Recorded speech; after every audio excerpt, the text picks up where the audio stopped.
So this is I'm just going to go ahead and read through this whole thing. Kind of an explanation. A strategy for the evaluation of paranormal phenomena. There seems to be a small but consistent momentum within the agency for investigating of paranormal phenomena, including such things as extrasensory perception, astral projection, and radionics. Since this momentum appears to have been continuous in the past, it seems reasonable to assume that it will continue in the future. Since claims of paranormal phenomena immediately generate opposing camps of believers and non-believers, any instigation of research into these areas immediately engenders debates, meetings, discussions, and memoranda. All of these activities consume manpower, resources, and any investigation will usually involve the commitment of fiscal resources. For this reason, the paper is presented to propose some guidelines for a strategy to allow for the appraisal of the appropriateness of resource dedication to whatever paranormal phenomena may be proposed in the future. One of the driving forces for any proposed program in paranormal phenomena is always the carrot held out by proponents that the possession of such powers would have great utility to the intelligence community. If we assume that such powers are indeed real and can be harnessed for use by the agency or the intelligence community, clearly there can be no argument with purported utility. Therefore, debate on such an issue is inappropriate. The true focus for the debate should be on the validity of the claims made by proponents of the paranormal phenomena. So, I believe what they kind of claimed here is that we know that this paranormal stuff exists, and really the debate shouldn't be whether or not we should use it. The debate should be, is what we're looking at here valid? Another item which should be disposed quickly without major debate is that of the ability of the agency to use something that it does not understand. Once again, the arguments are really very simple. Obviously, we can use something that we do not understand. Cavemen used fire to cook food in warm caves for many years before the thermodynamics and chemical kinetics of combustion were suspected, known, or understood. Even today, man uses gravity for many purposes, although there is still significant debate in the scientific community as to what causes gravitational attraction. However, when a phenomenon is not understood, it must be a reliable phenomenon to be trusted. The credibility of gravity is very, very high, even though the theoretical underpinnings for gravitational attraction are not solid. The reason for this status is that human history has a great preponderance of observations in favor of objects falling towards Earth and not away from them. Paranormal phenomena which are not understood or cannot be explained must achieve a similar level of reliability to attain the same level of credibility as phenomena such as gravity. And quite frankly, this article may not go into it, but many other declassified articles will go to show that our military, our intelligence agencies have been doing this for years. So they've been putting our tax money into this for years. I mean, I think half a century or longer. And if they're having a debate on whether or not certain paranormal phenomena are valid, and it needs to have the same level of reliability as gravity to be considered valid, it really makes you wonder, what were they finding out that was valid? How were they getting there? Anyway, given that there will be a proposal for the agency to investigate some form of paranormal research in the future, the following is presented as a suggested strategy for deciding on the justification for pursuing such research. This suggestion is put forward with the hope that it will stimulate discussion and dialogue among management and technical personnel to arrive at a strategy that can be implemented at a future time. First, one must consider the evidence presented by a proponent of paranormal research. The body of evidence itself should be a consideration for the justification of research into the area. The volume of evidence, the number of observers of similar evidence, and the commonality of observation should all be qualitatively evaluated by impartial observers to arrive at some constructive opinion regarding the paranormal phenomenon. Some critical aspects of the body of evidence should include the presence of witnesses to the claimed observations which are being presented as evidence. Probably the most compelling type of evidence would be first-hand evidence presented by the proponent of such research. Additionally, one should consider the level of training and experience of the observer. This is not meant to imply in any way that someone not trained as a scientist is incapable of making an observation, which is of major importance. However, the observation of phenomena by trained and experienced observers should be considered much more heavily than by the naive observer. Which, even in the highest ranks of, I want to say maybe at some point in time you could call this black budget technology. Even in that time, they said, look, we can't discredit the naive observer. We can't discredit someone just when they made an observation of major importance. We can't discredit it just because they're naive on the subject. However, it makes complete sense. Trained and experienced observers should be considered more heavily. But even when our government is willing to look at paranormal phenomena and say, you don't have to be an expert on the subject to make an observation. I feel like there's a lot of people nowadays that would tell you can't even make an observation on something you're looking at in front of your eyes because you don't have a degree. But continuing. Another critical aspect of the data presented as evidence for a paranormal phenomenon must be the reproducibility of that data. Reproducibility must be considered in light of the individuals who can reproduce it, the conditions under which any or all individuals can reproduce it, and the nature of controls which can be imposed upon a situation where reproduction of the phenomena is demanded. Evidence which requires that the audience take on faith the data or manifestations of the data should be dismissed out of hand as evidence for paranormal phenomena. The body of evidence presented to support a proposal for this type of research should be as free as possible from argument by analogy. If indeed there is to be presented a theoretical underpinning for these types of phenomena, then that theoretical underpinning should be able to stand on its own. It is not appropriate to argue, for instance, that a paranormal form of energy travels faster than the speed of light and cannot be measured just because one can make the statement that a thought may travel faster than the speed of light, and no one has been able to measure the speed of a thought. Argument by analogy is really only appropriate in a positive sense, but not in a negative sense. It seems appropriate that the burden of proof for having the agency involve itself in research into paranormal phenomena should be on the proponents of such research. Without getting into legalistic definitions of this burden of proof, should not be proof. This burden of proof should not be proof beyond the shadow of a doubt, and indeed it may not even require a preponderance of evidence. However, the burden must fall on the proponents to convince management and technical personnel in the agency that indeed such research is appropriate and there is some plausible justification for entering into the expenditure of public monies toward this end. So, honestly, it's kind of worded a little complex. Kind of hard to really absorb that, but from what I gathered, you can't say, using their example, well, a thought travels faster than the speed of light. It's like, okay, well, we can't measure that. And that's a ridiculous thing to even attempt to measure to prove this point. So I basically think that they're saying, like, look, even though this is paranormal phenomenon, we need to get real evidence that's tangible and can stand on its own without having something else that we don't understand to fill in its gaps. That's what I take from this. It is the personal opinion of the author that the more exotic the claims made for any paranormal discipline, that the more definitive should be the proofs and evidence presented to support the proposition for research into that area. Additionally, it is mandatory to require that a technical inability to explain all phenomena associated with the body of evidence should not be taken as proof positive that there is validity to the phenomena. It does not seem reasonable to allow that the positive presence of a paranormal phenomena be provided by the absence of a firmly founded technical explanation for every detail.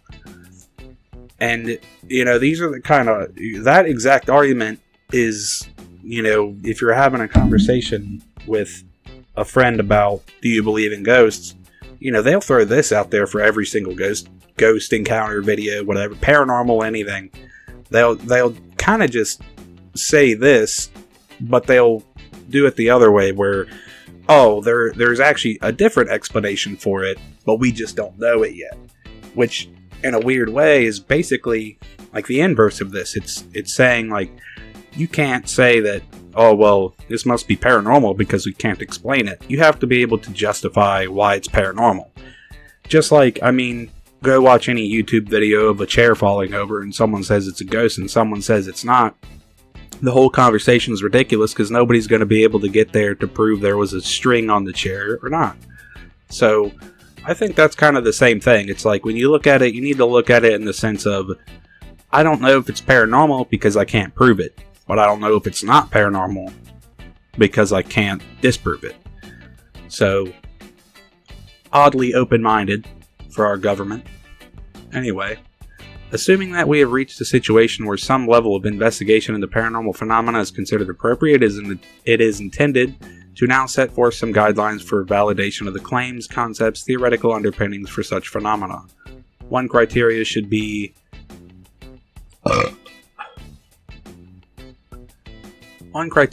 applied is the concept of deniability. One of the foundations of the scientific method is that if one asserts a false hypothesis, then a false result will emerge from an experiment to test the hypothesis.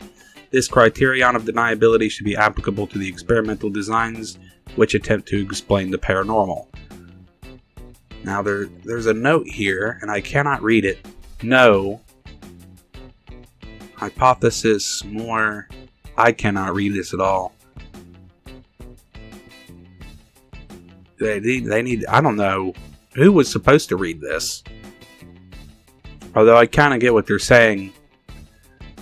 If one asserts a false hypothesis, then a false result will emerge from an experiment to test the hypothesis. I don't think... I feel like I get what he's getting out of this note. It's like, no, that's not true. The entire idea of a hypothesis is, in an experiment, is to prove whether or not your hypothesis is false. This is kind of given the idea that one of the foundations of the scientific method is that if you assert a false hypothesis, there's no way for you to know if your hypothesis is false or not. I mean, that's what it is. So, I feel like this is just a correction of that, saying, like, no, I mean, if you get a false conclusion from your data, that means you A, did the experiment wrong, or B, you were biased to prove your hypothesis. So, I do also think in the paranormal realm, I'd have to find where this is written. I believe it's in a different document I read. But with the paranormal side of things, it's so hard to test because there's an aspect of belief there that you need to believe that something is there. You need to believe in the paranormal. And it's one of those things that's over my head. But so in a weird way, can paranormal research be applicable by the scientific method? Because with a real life, tangible scientific experiment, you cannot believe something while you're actively doing it, and it won't change anything.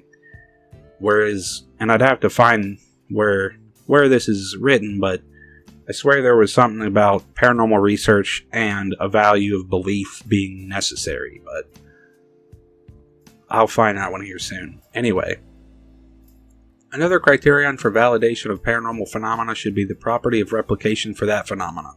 It is reasonable to assert that if such a phenomenon is real, then more than one independent observer/practitioner can obtain the same results under the same conditions. This criterion has served the scientific community very well for several centuries, and, indeed, does not appear to be so unreasonable as to have it dismissed from consideration of paranormal research. A third criteria for such validation investigations should be the verifiability of the experimental data. By verifiability, it is meant that the proponents and opponents of the phenomenon in question should be able to agree on the criteria which will substantiate or deny the existence of the phenomenon. Such a criterion will tend to remove validation experimentation from a situation whereby a negative or positive result can be refuted by the various parties to the debate. I don't know why they gotta word these things in a way where I can't imagine being the guy to have to read this and fully understand it. It's like, dude, put this in a way that makes sense. Like, I'm sure it makes sense to somebody, but how can you sit there and read validation, investigation, validation, like, sounds like a bad rap song. But verifiability of experimental data, it makes sense. The opposing and supporting arguments should be able to agree on the criteria. Basically, make sure it's legit. Finally, any validation experimentation must be set up in a way to avoid the situation in which the opponents to a paranormal phenomenon are required to prove that it does not exist. The difficulty in proving a negative assertion is so severe that such experimentation and argument can go on forever. Since it was stated that the burden of proof should be on the proponent to initiate paranormal research, this concept must be carried forward to any validation experiments to assure that any experiments are designed to prove the existence of a phenomenon by positive observable details. So, I think that's what I was kind of saying earlier. You watch a ghost video with a friend on YouTube, chair falls over, you can literally debate it forever, and nobody will ever agree because you believe it's a ghost, he believes it's a string pulling the chair. There's no way to, you're arguing with negative data. There's no way to go get a positive data set from that. There's no way to actually gain more information about the subject than what you have. There's no point in the debate, in a sense. But, as a short example to illustrate the thinking of what went into much of the above recommendation, the author doubts seriously that many scientists would argue with the fact that there may exist a sense in the human body which has not yet been discovered. They may, however, stop short of agreement if they were then asked to believe that this extra sense is one that cannot be measured, and therefore it is for that reason that it has escaped detection, and will of course always escape detection.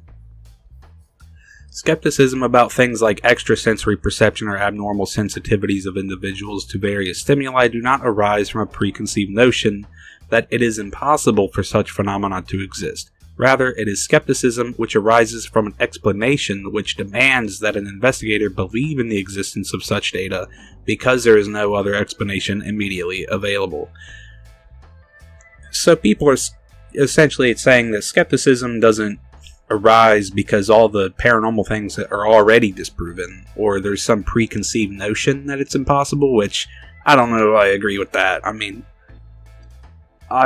I feel like I've met more people in my life who have this preconceived notion that this isn't true, that's not true, even if it's like ghosts don't exist, the Epstein list don't exist. You have this preconceived notion, and you're going to run with it no matter what. And that goes for people who believe ghosts, exist, paranormal stuff exists. It's like, are you ever, every single chair falling over on YouTube is a ghost to that guy. But then every single chair falling over on YouTube is a string to the other guy.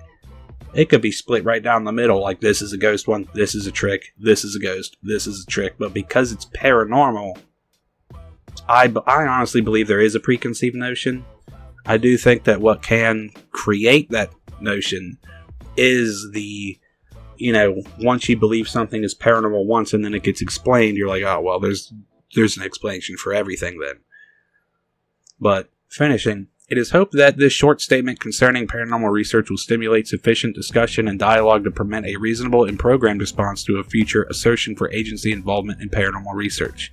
The author makes no claim that the suggestions in this paper for guidelines or approaches to this problem are all-inclusive. However, they serve to generate such all-inclusive and appropriate guidelines, then this paper would be deemed successful in the mind of the author. And in all honesty, the way I take it, this paper being in existence, although it says draft, may not be the final copy, but it was declassified, which means at some point it was classified.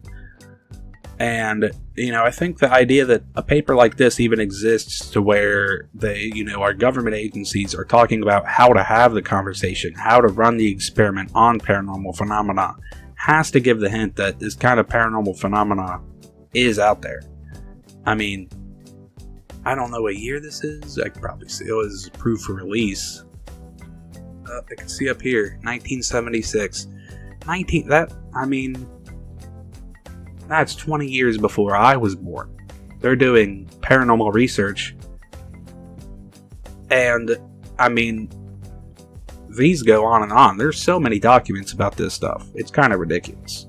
But that was just a little read along of this one for how our government and our agencies view this paranormal stuff. And in all honesty, I think maybe people need to kind of open up their eyes to, if the highest minds using your tax dollars are going to sit around talking about ghosts in such a serious format, which, ghosts is an understatement. It's paranormal anything, paranormal phenomena. If they're going to talk about it in this serious of a thing, in this serious of a setting, to the point where the document that talks about how to talk about it is classified, It's like, come on, how much more evidence do you need that this kind of thing is out there? But oh well, that's that one.